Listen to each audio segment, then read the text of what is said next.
follow that, you know. And so that's like Kṛṣṇa. You know, Kṛṣṇa is like the trendsetter. He's always coming up with newer and more original and more clever and more cute and more amusing and more amazing pastimes. And this goes on eternally. You can't imagine, you know, like that conversation between Radharani and Kṛṣṇa. You know, Krishna's off being a rascal, and then she catches him red-handed, you know. And what does he do? He starts joking. You see? And because of this, she's like, oh, my Kṛṣṇa, you know. She can't stay angry with him for very long. So, of course, Kṛṣṇa can do anything he wants. But still, there's this specific mood between Kṛṣṇa and Radharani, which is loving anger. Loving anger. He loves to provoke her. You know, he does this deliberately. There's the whole, you know, the Radharani and her girls are the left-wing gopis, and then there's the right-wing gopis of Chandravali and her party, right? So Kṛṣṇa plays them both against each other, and he goes back and forth, and it's a whole drama. I mean, literally it's a drama. The Vedānta, this word, comes up in the title of the dramas by Rupa and Sanatana Goswami called Vedānta-Madhava. Vedānta-Madhava means Kṛṣṇa who dresses himself very nicely. You know, so he's always very attractive looking, you know, he's like the leader of the pack, he's the coolest kid on the block, he's like, you know, got it all together, and he's like an artist. Kṛṣṇa is an artist, try to understand. He's not, you know, it's like we get these pictures of God as being this like really serious guy who's like, you know, tweaking the universe and stuff like this. Well, maybe there's a part of him that does that, you know, but he himself in his original form he's partying, you know, he's an artist. He's like, you have to know people like that. I mean, to really get a picture of what Kṛṣṇa is like.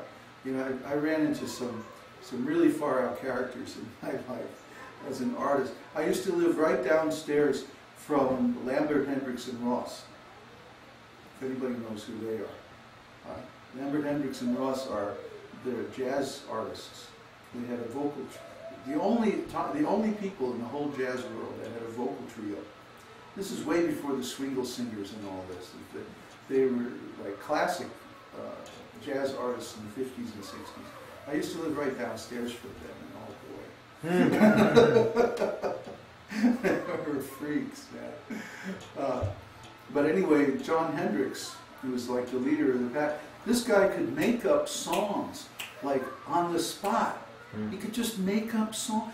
He did all the English words for all the famous bossa nova songs, like Girl from Ipanema, and you know, all those famous songs. He did all the lyrics for those, in consultation with the original composer, who only spoke Portuguese. So, yeah, he could, you could take, in fact, he did this. One day, somebody challenged him, said, I bet you can't make a song up out of this. And he played him a jazz solo, a blues solo, by Sonny Rollins on the saxophone. And very complicated, right? And Hendricks, I mean, he just sat down and he made up a song. Boom. Right? You want to hear the song? It's a really funny song.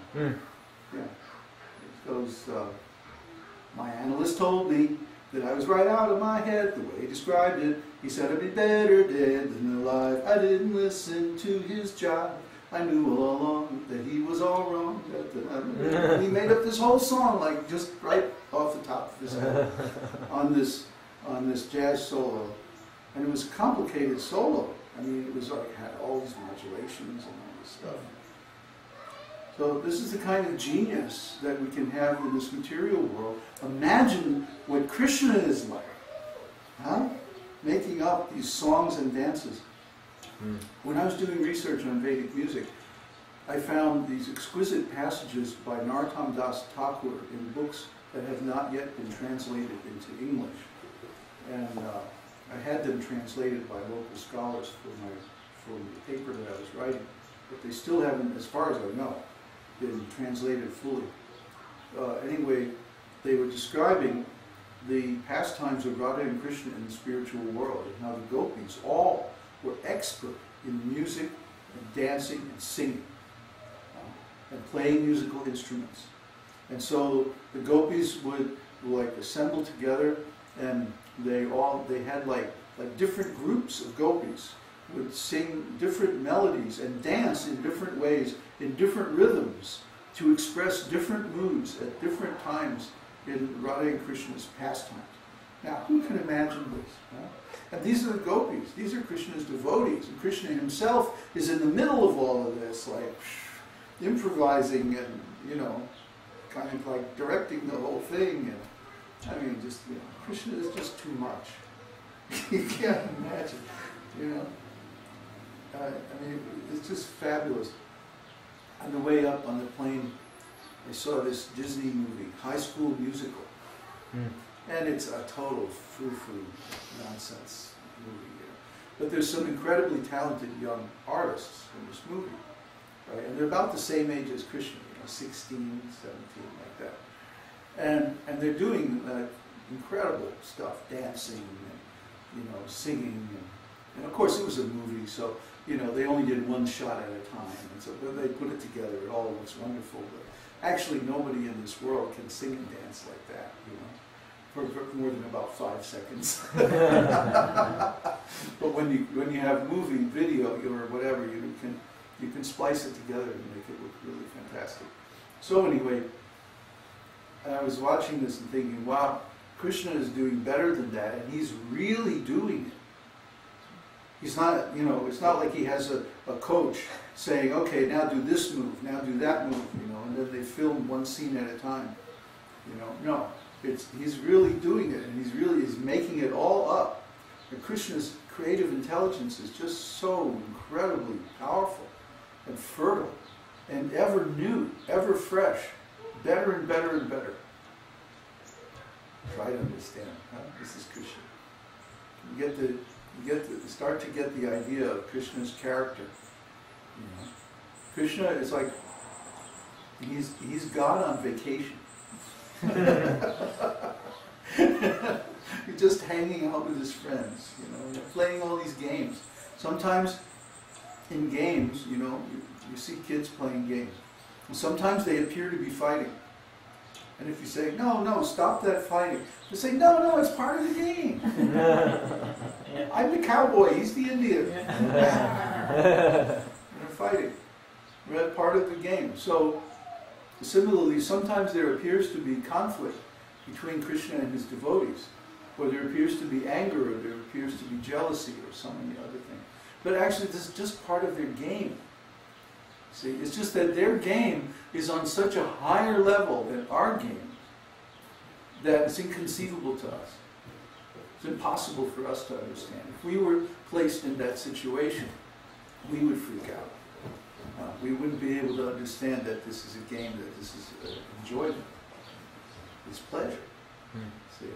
But because they're playing on such a high level, their understanding of love, their understanding of emotions, of aesthetics is so profound and so extensive that, you know, we'd just be lost by seeing the form of it. We wouldn't be able to grasp the essence of it. See, but this is what we have to do to become self-realized. This means we have to penetrate to the actual essence of Krishna's pastime. Krishna, his business is only to enjoy love. See, so he knows every flavor of love deeply, very, very deeply. And he's always inventing newer and newer ways of relishing these relationships. Nothing remains static. Nothing is hackneyed. Nothing is you know, just a Xerox copy of the day before. It's always new and completely fresh. And it goes on and on and on like this eternally. So try to understand how wonderful the spiritual world is. And we have to become qualified to enter into these pastimes. So this is why I want my disciples all to study the arts. Singing, dancing, speaking nicely, all these things, all these qualities that are displayed by Krishna. His devotees should also display. Okay.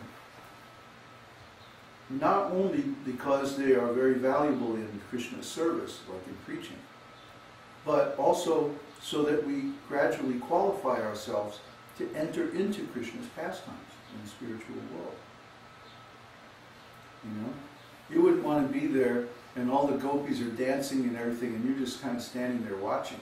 That would be embarrassing, wouldn't it?